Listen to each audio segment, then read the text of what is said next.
மக்கள் சேவகரும் தலைமை பொதுக்குழு உறுப்பினரும் ஒன்றியக்குழு உறுப்பினருமான முன்னாள் ஊராட்சி மன்ற தலைவர் மேடவாக்கம் ப. ரவி தன்னுடைய பிறந்தநாள் விழாவினை முன்னிட்டு ஊராட்சி மன்ற தூய்மை பணியாளர்கள், அலுவலக ஊழியர்கள் ஆகியோருக்கு அறுசுவை உணவு வழங்கி வெகு சிறப்பாக கொண்டாடினார்.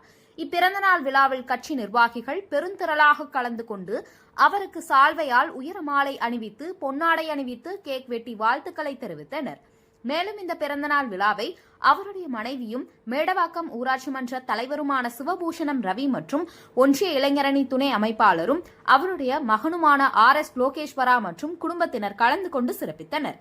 நிகழ்ச்சியில் புனித தோமையர் மலை ஒன்றிய பெருந்தலைவர் சங்கீதா பாரதிராஜன், ஒன்றிய துணை செயலாளர் HD Bose, S Suresh, K Rajesh, MNP Ramesh, R Ramesh, OKS Satish, NRK Kesavan மற்றும் கட்சி நிர்வாகிகள் கலந்து கொண்டு பிறந்தநாள் விழாவை வெகு சீரும் சிறப்புமாக கொண்டாடினர்.